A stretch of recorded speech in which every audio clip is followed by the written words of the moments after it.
Mayong agas tanan, dako gid ako pagpasalamat sa Ginoo nga makaupod ko kamo sa aton online devotion.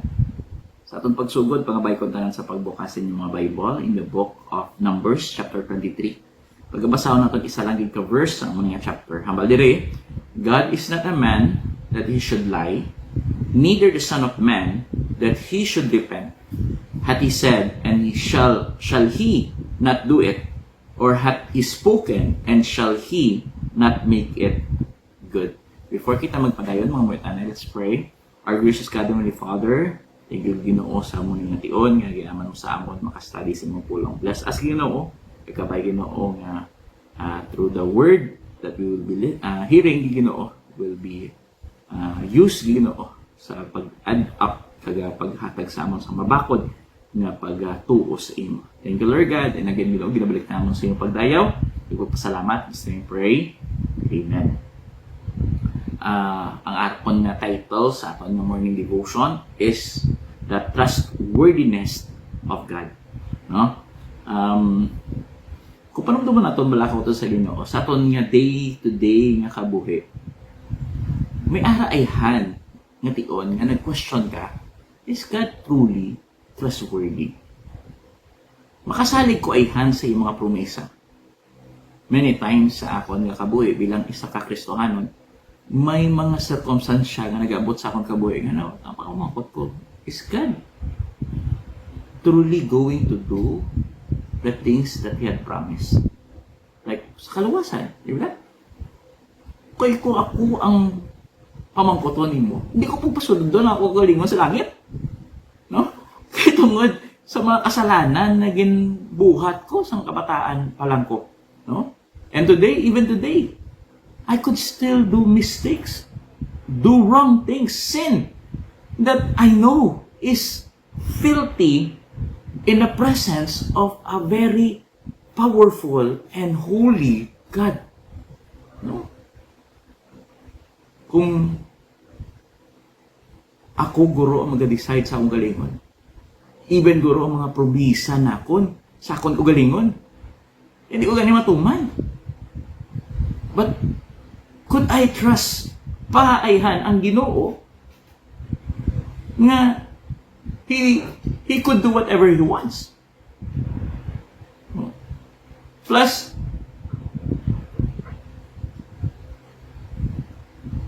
of my unworthiness, pwede good. Di ba? But the thing is, God is different. Ako na ganyan ba dire sa ato na ginbasa, no? Kanya, God is not a man. Wow, what a wonderful truth. Why? Because kung ako nga person, I have my weaknesses and I could simply forget things. Ang mga faithfulness or ang kaayos ng tao sa ako, pwede ko kalipatan.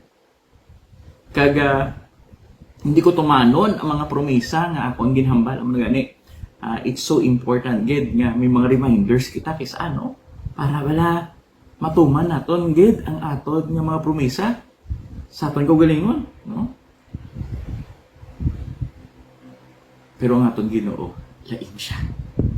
Not only nga hindi siya tao, but also, mamaya diri, hindi man siya makabuti. He should not lie because of His divine or deity. No? He could not do sin. That's why, in spite sang aton ng mga circumstances, in spite sang aton mga failures, kag sa aton mga weaknesses, makasalig kita sa Ginoo na hindi niya pag dulaon or pag-untaton ang iya mga promesa sa aton. There are three things that I want to share with you today as we look at how we can trust God in our daily lives. No? First, God's word is an absolute guarantee. No? Ang Ginoo, like what I said, could never lie. And because of that, wala siya sang ihambal sa tao nga hindi niya tumanon. No? Unlike human beings who may break promises due to forgetfulness or changing circumstances, no? Different ang atong Ginoo. He is reliable and faithful, no? Pero sila kunyari, mambata, sige ako bahala sa imo, masuportar ko sa imo. Pero kung mag-abot gani nga ikaw man nga nagkiliwi man ang imuya nga kabuhi, of course, hindi lang ko ano makasupport, hindi lang ko ano makabulig, no? Kay tungod may difficulties man akon. But that is not who God is. Kung tanaw na itong bala ang scripture, makita naton ang iya bala faithfulness to His word. Ang mga ginhambal niya from His promise to Abraham or to Adam, pakadto kay Noah, pakadto kay Abraham, pakadto kay Moses, pakadto kay David, pakadto sa aton mga Kristohanon, wala gid siya nagkalipat nor nagpabaya sa iya mga promisa. Wala gid siya nadula sa iya nga ginpromisa nga magkatabo, no? Actually, when we look at the scripture, ang mga promisa or mga propesiya nga ginhambal sa mga propeta before, no? Most of them have already been nasabat na, kag matuman na. Only maybe 1% na lang ginang mabilin. Kag ang sadya pa dira is that 99 or would say 99 of them, those prophecies, 99 of them or 99 out of the 100 nga 1% wala pa natuman, ang 99 na 100% accurate from the moment that Jesus Christ was born, the moment that Jesus Christ died, everything happened according to His promise. According to what He had said through the prophets. And even sa mga curses nga nagkatabo sa mga people nga nag-depart sa ilang pagtuo sa Ginoo, or maybe most of them have rejected God or been bad, no? Ang mga ginhambal sa Ginoo gintuman na gid. No? Bala, kung ikaw kabalo nga ang isa ka individual makashatag sang 100% accuracy sa iya nga mga prediction, will you not follow or will you not trust it? Yes, may hesitation. Hindi kinumadula ang hesitation. Especially if that means giving up so much, no? In exchange for that thing. No? You give up certain things. Diba? Budlay. Pero, kung balaan mo ang accuracy is 100%, mas hapos ina kumpara sa wala kasiguraduhan. Diba? So, kung 100% ang accuracy sa Ginoo, then 100% man na pwede mo siyang saligan. Na biskan ano magkakatabo sa aton kabuhi, biskan ano pa ang mag-aabot, maayo man or questionable man ang mag-arise, pwede natin magapatihan ang iya nga mga ginpakambal sa aton. Amo na gani kanami gitani nga ang isa ka Kristohanon always presently reading God's word, because if that is instruction for us, guidance for us, diba? Manami kung napuno ka sang understanding from it, so that those promises that He have said in the scripture, you know it, and pwede mo gid maputangan, dobotang ang imo total nga pagsalig. We can trust in the reliability and faithfulness of God's word. He always keeps His promises. The Bible and history can prove this. No? Next, His protection and presence are constant. Not only that His word is true and He could never lie, but also balaan ginaton that the God that we worship is always there to protect us, and not only to protect us, but always be there for us. If you know that you have always a father with you. Yeah. I remember once, may ido kami, no? Ang ido namon gamay. No? Gamay. Tapos, ang sadya, pag nakakita ka rin sa iban nga ido, matagol gid sa. Is ka nando pagkadako nga ido, matagol sa. No? Isog-isog siya. Ti is abala, gapamilit gid. Ginabutong nga gid ang amon nga, no? Do mabatok gid siya bala. Kis abala, name buyan. Pagbuyan mo, wala man. Wala man siya nagadagan. Nagdali ka pa pugong-pugong lang bala. No? Kay balaan niya, may master siya sa likod niya. Balaan niya, nang pwede siya magpaisog-isog, kay tungod, proteksyonan siya sa yung master, pero sa ginbuyan na sa ganito. Ay, hindi lang po yan. Dako to yan. No? Dako to yan. Nami sa punggad. Pero the thing is, sometimes, manami nga balaan naton that there is someone, a God, who is truly faithful, nga pwede naton masaligan. No? Mag-take care sa aton sa mga circumstances nga magakabot sa aton kabuhi. Deuteronomy 31 verse 8, hambal dire, the Lord Himself goes before you and will be with you.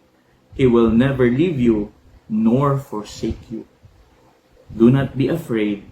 Do not be discouraged. Whoa, what a promise, no? Kanami nga promise. It means, before pa lang, ako magkadto sa amo nga circumstances sa akong gabuhi, ato na to yung Ginoo. Amo na, pero may ginahamba sa akon sa akon nga, no? Ang akon, Eloy sa muna, no? Amal niya, God is already in your tomorrow.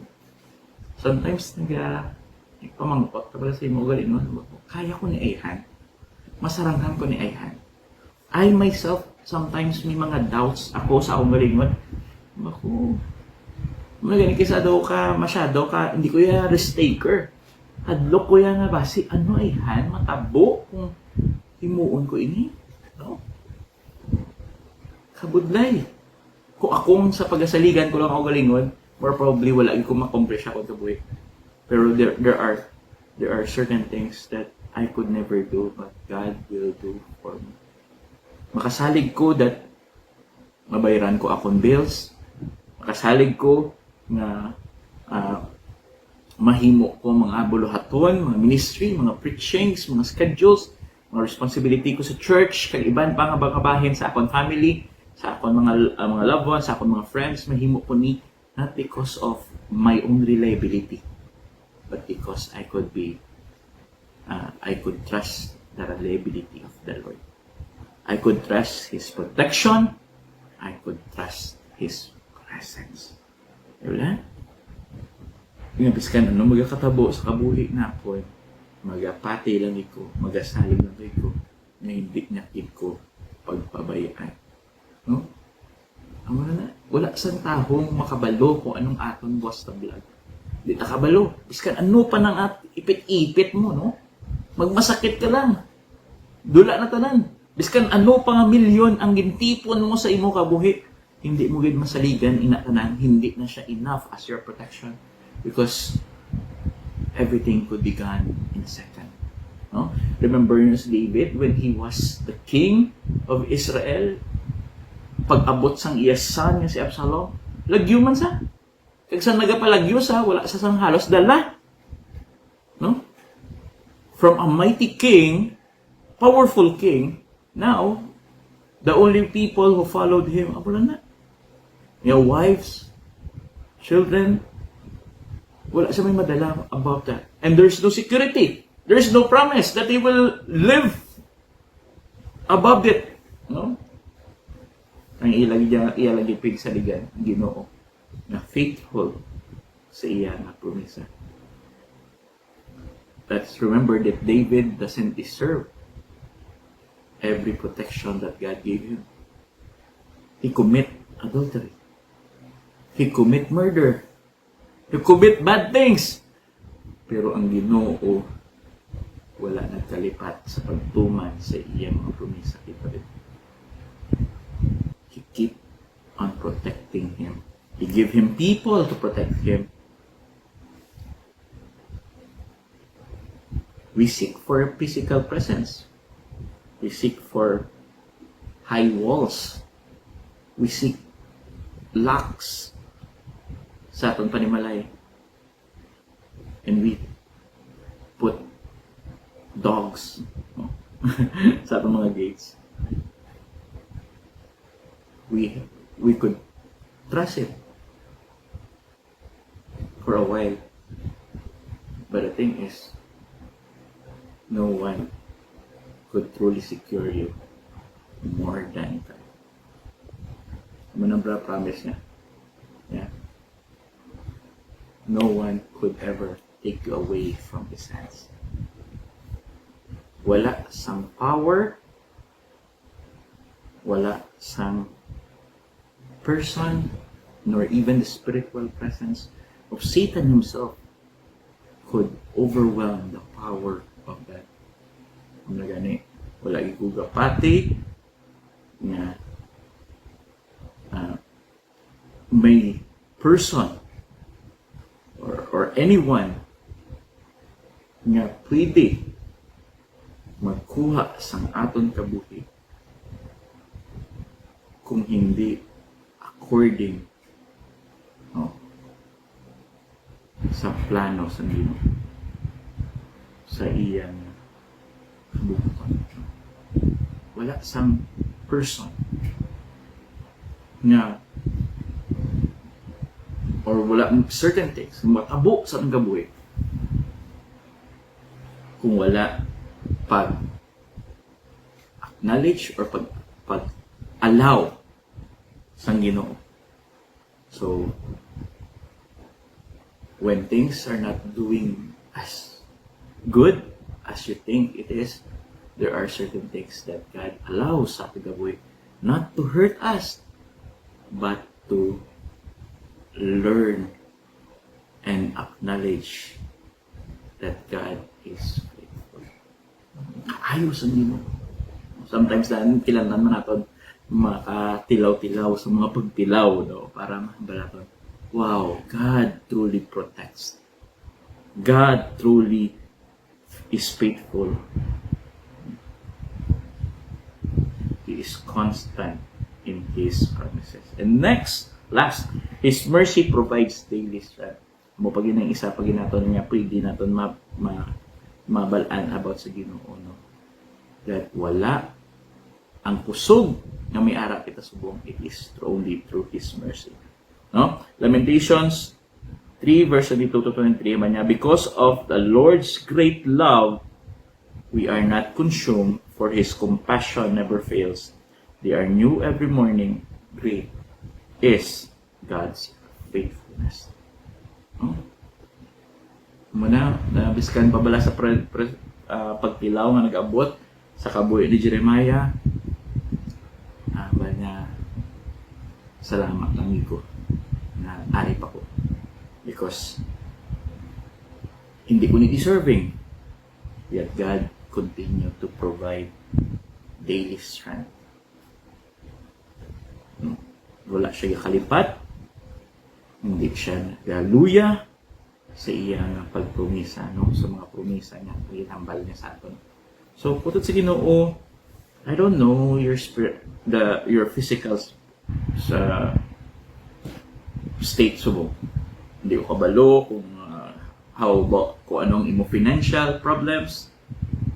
Kaya hindi ko kabalo kung maybe daw nag-question ka na sa Ginoo tungkol sa mga circumstances na arise sa kabuhi. But I want you to know that God is always consistent. God doesn't change. God doesn't lie. So, what He has promised to us believers, to us Christians, He will do. He will do according sa iyang kabubuton. We don't deserve it, but He will do it because of who He is and not to what we have done. He will always protect us. He will always guide us. And in our day-to-day needs, strength, and everything, He will give it to us. Not because of what we deserve, but because of His loving mercy and grace.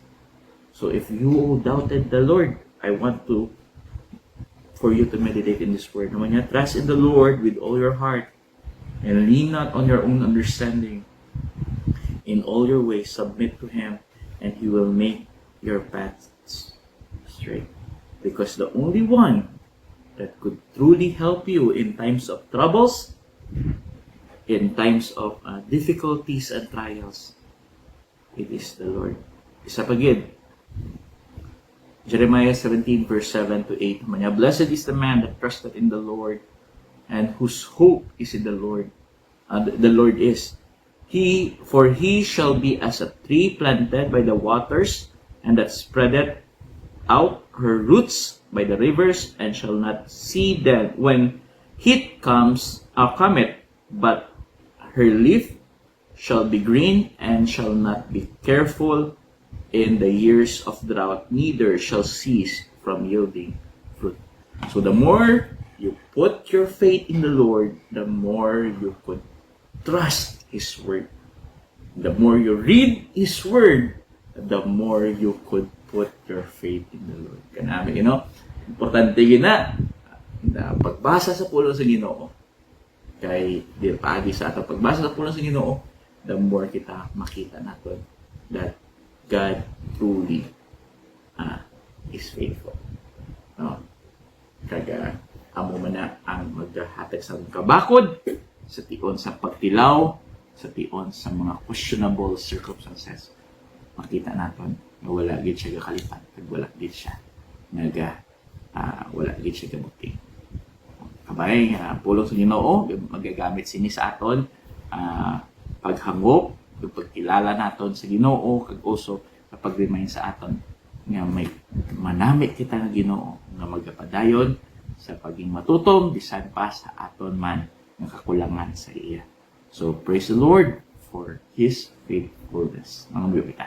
Let's pray. Our gracious God, Heavenly Father, thank you gid kay balaan namon yang amon Ginoo hindi gid magkalipat kay magapadayon nga maging matutom sa amon bisan pa sa amon mga weaknesses, ang imo mga promisa tumanon mo gid, ang imo kaayo imuon mo gid, ang imo pagprotektar sa amon imuon mo gid, kag ang imo nga kaluoy ang magahatag sa amon kusog sa adlaw. So kabay nga pagasaligan ka namon bisan pa sa mga circumstances nga hindi maayo kag hindi magahatag sa aton sa amon sang kabakod or magahatag sa amon sa mga questionable doubts. Kabay Ginoo. Yeah. Bisan pa sa mga muna nga dalagkuan ng mga balod, still ibutang namon amon mga kamata. Tutok lang gid sa imo. Because pala namon, ikaw wala ka lipat kag wala gabuti. Thank you Lord God. And again, Ginoo, balik namon sa imong pagtayaw. Salamat, Mr. Pray. Amen.